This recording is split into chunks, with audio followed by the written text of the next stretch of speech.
For more than 50 years, Nepal has been on a very specific economic path, one that's been supported by the whole world.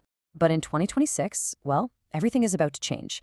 The country is graduating, stepping up to a whole new level of development, and believe me, it is standing at a major crossroads. So, this leads us to the big question we're going to dive into. When Nepal officially sheds its least developed country status, is it actually going to become stronger, or will it be more vulnerable? And what about for everyday people? Will prices go up? Could jobs be lost? Let's break it all down. All right, to really get a grip on what's coming, we've got to look back at how we even got here. You see, this isn't something that just happened overnight. It's really the end of a decades-long journey. This timeline really puts it all into perspective.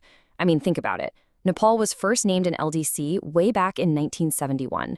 Fast forward to 2015, and it was already hitting key milestones for graduating, things related to its people's health, education, and economic strength. After a short delay to get ready, the UN made it official in 2021, paving the way for this huge moment in 2026. This has literally been a 55-year process in the making. So, what does it actually mean to be an LDC, and why is leaving this group such a massive deal? Well, the easiest way to think about it is as this crucial economic safety net that's been holding the country up for decades. Now, the official UN definition talks about low income and severe structural impediments. In plain English, that's just a recognition that a country needs a little extra help to grow its economy. I like to think of it as kind of an economic student discount on the world stage. And let me tell you, that discount comes with some pretty amazing perks. As an LDC, Nepal's exports can get into many markets without any extra taxes or limits. That's huge. They also get special treatment from places like the European Union. On top of that, they get more flexible rules at the World Trade Organization and easier access to aid and cheap loans.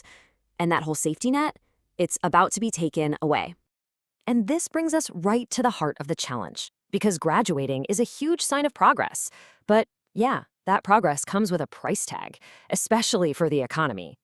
So the first place you're going to see an impact is trade. Without all those special benefits, Nepali goods will suddenly get more expensive for other countries to buy. Projections are estimating a potential drop of around 4.3% in total exports. That's a big deal. Now, 4.3% might not sound like a giant number, but let's put it in real terms. That drop translates to an estimated loss of $59 million in exports every single year. For an economy the size of Nepal's, that is a significant hit. Now, what's really fascinating here is we can see exactly where that pain will be felt most. The losses aren't spread out evenly. They're really concentrated in key industries like apparel, carpets, and textiles. And these aren't just random sectors. They're absolutely crucial for bringing money into the country. And more importantly, they employ a ton of people. And the trouble doesn't stop with trade. Nepal is also going to lose its special treatment at the World Trade Organization.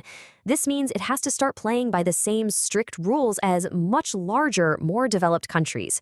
It's like the training wheels are coming off and you're being thrown right into the big leagues. Okay, so we've been talking about these big picture numbers, but how does all of this stuff from global trade reports actually trickle down to the local markets and affect the daily lives of people in Nepal? Well, it kicks off a chain reaction. First, those export industries we just talked about, like clothing, they take a hit.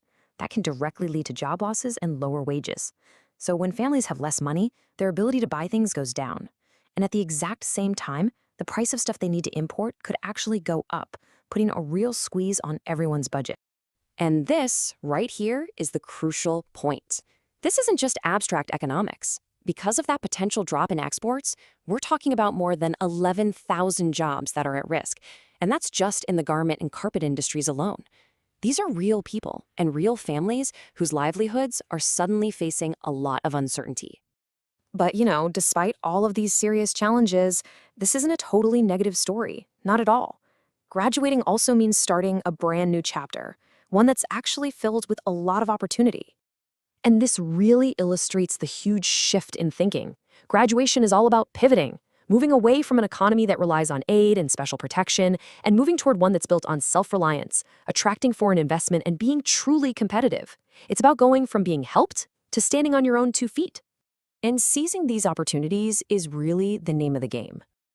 When you shed that LDC label, it sends a powerful signal to the world that you're stable and credible.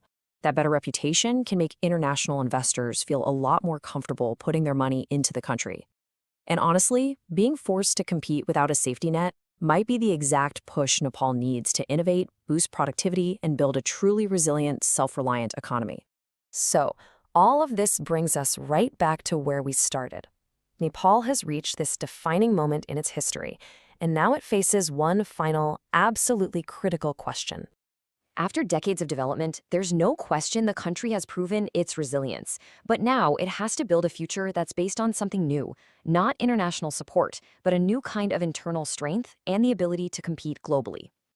And so the ultimate question really is this: is Nepal ready to trade protection for productivity? Can it transform its economy to not just survive, but to actually thrive and compete on the global stage without that safety net it's had for so long? I guess we'll see. The next few years are going to be the real test.